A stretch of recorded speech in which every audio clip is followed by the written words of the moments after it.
अस्सलाम वालेकुम, welcome in Maria cooking studio. Friends, आज मैं आप लोगों के साथ शेयर कर रही हूँ मैंगो आइसक्रीम शेक की रेसिपी, जो कि बहुत ही थिक आइसक्रीम शेक बनेगा। तो बहुत ही टेस्टी बनेगा और बहुत रिफ़्रेशिंग बनेगा।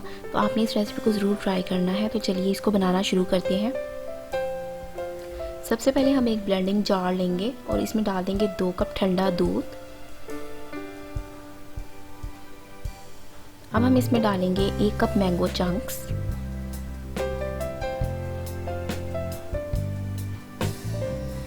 और 2 खाने के चम्मच डाल देंगे हम इसमें चीनी।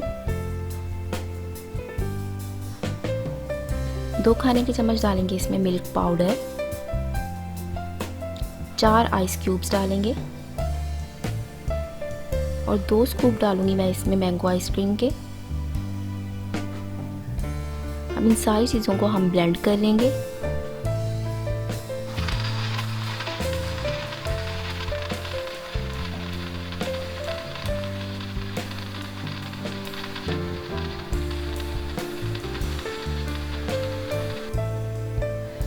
और ये बहुत ही मज़ेदार शेक बन के तैयार हो गया है। इसको हम ग्लास में निकाल लेंगे।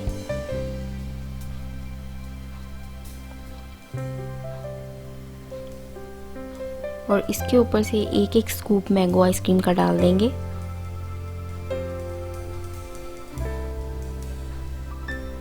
तो बहुत ही मज़ेदार मैंगो आइसक्रीम शेक हमारा बनके तैयार है। रेसिपी अच्छी लगी है तो वीडियो को लाइक करें, कमेंट करें, फ्रेंड्स एंड फैमिली में ज़रूर शेयर करें। चैनल को सब्सक्राइब करना मत भूलें। Thanks for watching.